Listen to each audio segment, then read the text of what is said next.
సాయంత్రం 6 గంటలయింది. ఆ ఊరిలో ఒకటే బస్ స్టాండ్ ఉంది. పేరు నీలగిరి బస్ స్టాండ్. కాని అందరూ దాన్ని చావు బస్ స్టాండ్ అని పిలుస్తారు. ఎందుకంటే అక్కడ రాత్రిళ్ళు ఏ బస్ ఆగదు, ఏ ప్రయాణికుడు ఆగడు. ఒకప్పుడు అక్కడ చావులు జరిగాయి. ఇప్పటికీ కొంతమంది రాత్రిళ్ళు అక్కడ కనిపించి మాయం అవుతుంటారు. రాము అనే అబ్బాయి హైదరాబాదు నుండి ఊరు వస్తున్నాడు. రాత్రి బస్ దిగితే టైం 10:30 అయింది. ఊరు పక్కనే ఉన్న నీలగిరి బస్ స్టాండ్లో దిగాడు. తండ్రి తీసుకెళ్లే పని పాడయింది. నెట్ లేక ఫోన్ పనిచేయడం లేదు. ఏం చేయాలో అర్థం కాక అక్కడే కూర్చున్నాడు. చుట్టూ చీకటి. ఒకసారి చూస్తే లైట్ గ్లో అవుతుంది. 2 నిమిషాలకి మళ్లీ ఆపదు. అక్కడి బల్లమీద ఇక్కడ ఆగకు, ఇది జీవితం కాదు, మూతుల కోసం అని రాసి ఉంది. కాని రాము దీన్ని నవ్వుతూ చూశాడు. ఒక శబ్దం వినిపించింది. స్లోగా ఓ మేడం వాచి రాము పక్కన కూర్చుంది. ఆమె చెయ్యి బాగా చల్లగా ఉంది. మాటల్లో శూన్యత ఉంది. ఆమె చెప్పింది, ఇంకొంచెం సమయం ఉంటే మనం బస్సు ఎక్కేద్దాం.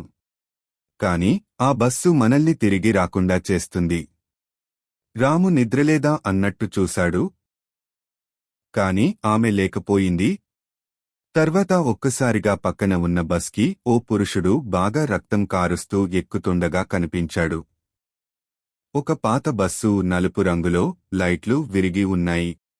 ముందు మిర్రర్లో 1983 మూతుల బస్ అని రాసి ఉంది. డ్రైవర్ ముఖం పూర్తిగా నలుపు. చేతిలో ఓ పాడుబడిన శబ్దం చేసే బెల్ ఉంది. బస్సు ఆగింది.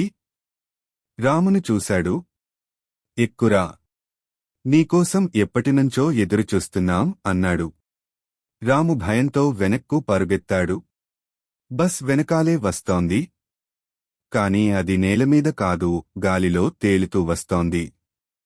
ఒక గొప్ప శబ్దం, చీకటి అలలు. రాము కష్టంగా ఓ పెద్ద చెట్టు దగ్గరికి చేరాడు. అక్కడ మూర్ఛపోయాడు. అయితే తెల్లారేలోగా ఆ బస్ స్టాండ్లో రాముది కాని ఒక్కడి శవం కనిపించింది. అతని గుండె ఆగిపోయింది. రాము మూర్ఛపడిన చోట తెల్లారి గుబురు చెట్టు కింద కనిపించాడు. చుట్టూ కొన్ని జనం, పోలీస్, గ్రామ పెద్ద అందరూ చూస్తున్నారు. కాని ఆశ్చర్యం ఏంటంటే రాము దేహం ఉంది, కాని అతను లేవడం లేదు. ఒక పూజారి వచ్చి చెప్తాడు, ఈ స్థలం పుణ్యభూమి కాదు.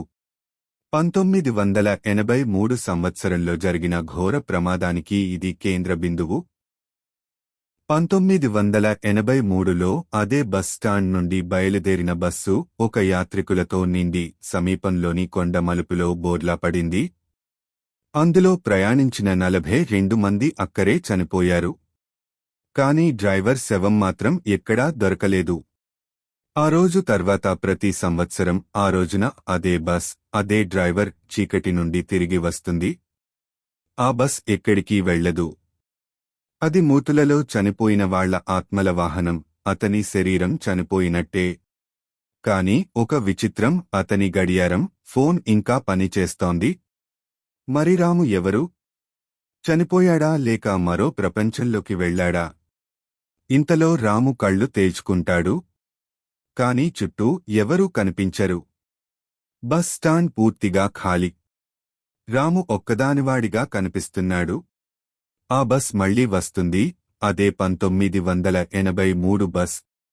ఈసారి ఆ బస్సులో అతని పక్కన పూర్వం కూర్చున్న ఆ మహిళ కనిపిస్తుంది.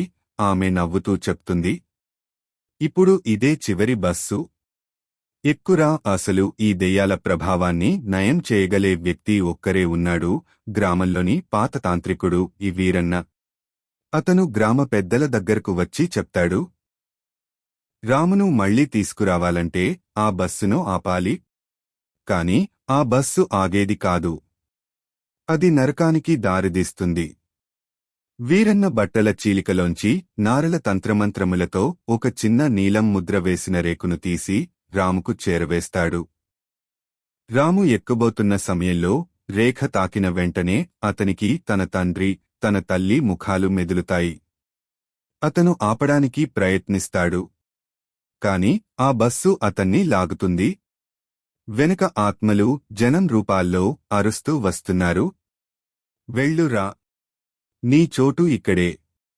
కాని రాము బలంగా నారరేఖతో ప్రేల్చి నాకింకా చావలేం అంటూ బస్సు నుండి జంప్ చేస్తాడు. బస్సు ఓ ఘోర శబ్దంతో మాయమైపోతుంది. రాము మళ్లీ జ్ఞానప్రాప్తితో తన ఇంట్లో తండ్రి ఒడిలో కన్నీటితో మేల్కొంటాడు.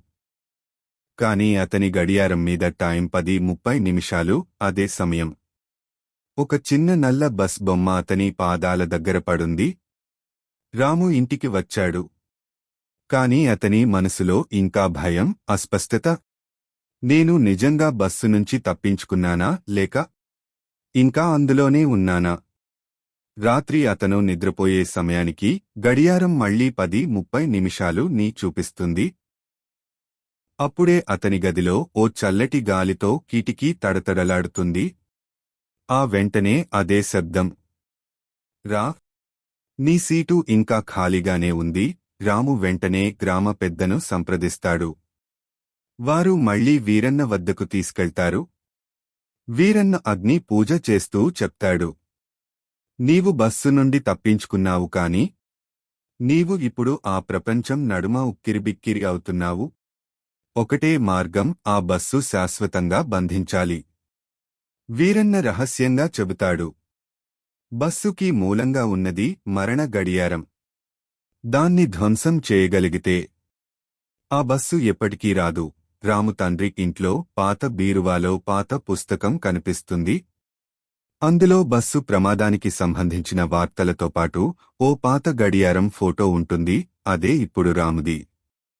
అది గౌరవనీయమైన డ్రైవర్ నరసింహం కి చెందినది. అతను బస్సుతో కలిసి మాయమై ఆత్మగా మారాడు.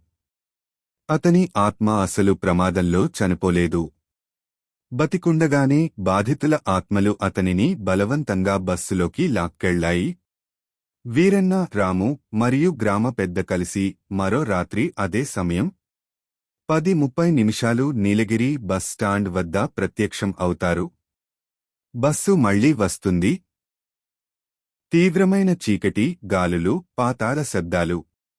వీరన్న బస్సు ముందు భాగానికి నారలతో, మంత్రాలతో రక్షాబంధనం చేస్తాడు. అతని చెబుతున్న మంత్రాలు: కలియుగాంత దుశ్శక్తి బంధించబడుగాక, ఆత్మల మాయ చెల్లనుగాక. బస్సు ఒక్కసారిగా బలంగా దూసుకొస్తుంది. అందులోంచి దెయ్యాల రూపాలు, ప్రయాణికుల అరుపులు, బీభత్స రూపాలు బయలుదేరతాయి. రామును తిరిగి లాకడానికి ప్రయత్నిస్తారు. రాము గడియారాన్ని తీసి భూమిపై ధ్వంసం చేస్తాడు. అప్పుడే బస్సు ఒక్కసారిగా రక్తపు పొంగులతో దగ్ధమై ఆకాశంలోకి లేచి మాయమవుతుంది. అంతే. నీలగిరి బస్ స్టాండ్ నిండా మౌనం. ఇకపై ఆ బస్సు రాలేదు. రాము మళ్లీ సాధారణ జీవితం ప్రారంభిస్తాడు. కాని తన గదిలో బీరువాలో ఉన్న పుస్తకం పేజీలు ఒక్కసారి తడతడలాడతాయి. అందులో చివరి పేజీలో రాసి ఉంది: ఒక సీటు ఖాళీగా ఉంది.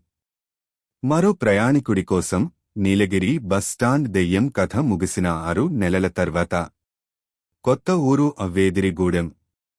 అక్కడ కొత్తగా నిర్మించిన బస్ షెల్టర్ ప్రారంభ వేడుక జరిగింది. కాని ప్రారంభమైన అదే రోజున ఓ ఆర్టీసీ బస్ డ్రైవర్ అక్కడ చనిపోయాడు. పోలీసుల నివేదిక ప్రకారం అతనికి గుండెపోటు వచ్చింది. కాని స్థానికంగా చెప్తున్నది వేరే విషయం. బస్సు ముందుకే పోతుంటే ఒక్కసారిగా ఆగిపోయింది. తరువాత డ్రైవర్ గుండె పగలిపోయినట్టు కనిపించాడు. ఆ బస్సు నెంబర్ ప్లేట్ ఏపీ 1983-1444. రాము ఇప్పుడిప్పుడే సాధారణ జీవితం వైపు వస్తున్నాడు. కాని ఒక్క రాత్రి అతని ఫోన్కు ఓ వీడియో మెసేజ్ వస్తుంది. కంటెంట్ చూడగానే షాక్ అయ్యాడు. వీడియోలో వేదిరిగూడెం బస్ స్టాండ్ కనిపిస్తుంది. అదే 1983 బస్సు. అదే డ్రైవర్ ముఖం. వెంటనే పక్కన కనిపించింది రామునే బస్సులో కూర్చొన్నట్టు. ఇది ఎలా సాధ్యం? నేనిక్కడ ఉన్నాను కదా. వీరన్నను మళ్లీ కలవగానే అతను చెబుతాడు. నువ్వు బస్సును ధ్వంసం చేశావు కాని దాని మూలకారణం మట్టుబెట్టలేదు. ఆ బస్సు ఒక ఆత్మ కాదు. అది ఓ శపించబడిన శక్తి. అది ఊరంతా శాపగ్రస్తం చేయగలదు. ఇప్పుడు అది ఊరుగా మారుతుంది. ఈసారి బస్సు దేహం కాదు. అది ఆత్మల్లోకి మారింది. బస్సు వస్తే కాదు, మనం దానిలో లీనం అవుతాం. రాము, వీరన్న ఇద్దరూ వేదిరిగూడెం బస్ స్టాండ్కి చేరతారు. కాని ఊరు మొత్తం ఖాళీగా ఉంది. ఎవ్వరికీ సిగ్నల్ లేదు. ఒక్కో ఇంట్లో వినిపించే శబ్దం ఒక్కటే, డ్రా. నీ బస్సు వచ్చింది. అక్కడ బస్ కనిపించదు. కాని అక్కడ ప్రతి వ్యక్తి ముఖంలో బస్కి ఉన్న డ్రైవర్ ముఖం కనిపిస్తుంది. ఒక యువతి అక్కడ ఆత్మల నుంచి తప్పించబడి వీరన్నను కలుస్తుంది. ఆమె చెబుతుంది, బస్ లోపలికి ఎవరైనా అడుగుపెడితే వాళ్ల మతిస్థమితిపోతుంది. వాళ్లు బస్ సీటు అయిపోతారు. వీరన్న తాంత్రిక క్రియ ప్రారంభిస్తాడు. ఓ బంగారు రంగు కొలువు బొమ్మను భూమిలో పాతి బస్కి మూలాత్మ శక్తిని పిలుస్తాడు. గాలిలో ఓ శబ్దం, నువ్వు నన్ను శాశ్వతంగా బంధించాలనుకుంటున్నావా? మరి నువ్వు కూడా బస్సు ప్రయాణికుడవవు. బస్సు రూపంలో చీకటి పొగ, మంటలు, అరుపులు, శరీరాలు ఏర్పడతాయి. వీరన్న పూజ మధ్యలో ఆత్మల ద్వారా లాక్కుపోతాడు. అంతే, బస్సు మళ్లీ బిగ్గరగా హారన్ వేస్తుంది. రాము ఒక్కటే మిగిలిపోతాడు. ఆ మరుసటి రోజు వార్తలలో, వేదిరిగూడెంలో 24 మంది గ్రామస్తులు మాయమయ్యారు. బస్ స్టాండ్ వద్ద ఎవ్వరూ లేరు. కాని రాత్రిళ్ళు ఎవరో హారన్ కొడుతున్న శబ్దం వినిపిస్తోంది. ఒక చిన్న పాప చిత్రంలో రాసిన వాక్యం, ఊరు మారింది, కాని బస్సు అదే ఉంది. ప్రతి బస్ స్టాండ్కి ఒకరోజు అది వస్తుంది. మీరు సిద్ధంగా ఉండండి. వీరన్న ఆత్మల చేతిలోకి వెళ్ళిపోయాడు. రాము ముందు ఇప్పుడు ఓటమి, అంధకారం మరియు ఆత్మల హడావుడే. వేదిరిగూడెం చుట్టూ ఓ చీకటి వలయంలా మారింది. అద్దాల్లో డ్రైవర్ ముఖాలు, రోడ్లమీద వింత శబ్దాలు, బస్సు హారన్ ప్రతిరోజు రాత్రి 10:30 వినిపిస్తూనే ఉన్నాయి. ఊరిలో మిగిలినవాళ్లు ఇప్పుడు బస్సు సీట్లుగా మారిపోతున్నారు. రాము ఊరిలో పాత హైస్కూల్లో ఓ పుస్తకం దొరుకుతుంది. అది బస్సు డ్రైవర్ నరసింహం స్వహస్తాలతో రాసిన డైరీ. అందులో సోక్స్ కలిగించే నిజం. నాకు వాళ్లు బలవంతంగా డ్రైవింగ్ చేయమన్నారు. బ్రేక్ ఫెయిల్ అని ముందే తెలుసు. కాని నేను ఏమీ చేయలేకపోయాను. 42 మంది చనిపోయారు. కాని నేను బతికి ఉండటమే శాపంగా మారింది. నరసింహం తానుగా చనిపోలేదు. అతనిని చనిపోయిన వాళ్ల ఆత్మలు బస్సుతో కలిసి బంధించారు. అతనిపై ప్రతీకారం తీర్చేందుకు ఆత్మలే బస్సు రూపంలో తీరుబాటు చేశాయి. రాము ఓ మంత్రాల వెదురు నూనెతో పుస్తకంలో ఉన్న యంత్రాన్ని కలిపి ఓ చిన్న పూజా స్థలం ఏర్పరుస్తాడు. ఆ సమయంలో వీరన్న ఆత్మ అతనికి ప్రత్యక్షమై చెబుతుంది, ఒకే ఒక్క మార్గం ఉంది. రాము నరసింహం ఆత్మతో నిజంగా మాట్లాడాలి. అతనికి మన్నింపు పొందాలి. మిగిలిన ఆత్మలు అప్పుడే శాంతిస్తాయి. రాత్రి 10:30కి రాము ఎప్పటిలా పారిపోకుండా బస్ స్టాండ్కి స్వయంగా వెళ్తాడు. బస్సు గాల్లో తేలుతూ వస్తుంది. అతను బస్సులోకి ఎక్కి నరసింహం అని పిలుస్తాడు. ఒక చీకటి ముసుగులో నుంచి నరసింహం ఆకృతి ప్రత్యక్షమవుతుంది. నువ్వు ఎందుకు మమ్మల్ని చంపేశావ్ అన్నట్లు మిగిలిన ప్రయాణికుల ఆత్మలు అరుస్తున్నాయి. రాము చెబుతాడు, ఆయన తప్పు చేసింది కాదు. మీ మరణానికి కారణం బలవంతంగా వ్యవస్థలో పనిచేయించిన వాళ్లు. మీరు మనిషిని శాపిస్తే శాంతి పొందరు. రాము చేతిలో ఉన్న నరసింహం డైరీను బస్సులో వేసి నూనెతో మంట వేసి తగలబెడతాడు. మంటల మధ్య నుంచి నరసింహం ఆత్మ నవ్వుతూ చెబుతుంది, ఇప్పుడు నాకు విమోచనం దొరికింది. మిగిలిన వాళ్లకు నేనే సరైన దారి చూపిస్తాను. బస్సు ఒక్కసారిగా వెలుగుతో నిండుతుంది. ప్రయాణికుల ఆత్మలు ఒక్కొక్కటిగా ఆకాశంలోకి లయమవుతాయి. బస్సు చివరిసారి హారన్ కొట్టి ఆకాశంలోకి ఎగిసిపోయి మాయమవుతుంది. ఇంతటితో కథ ముగుస్తుంది. ఈ కథ మీకు నచ్చినట్లయితే మన ఛానెల్ను సబ్స్క్రైబ్ చేయండి.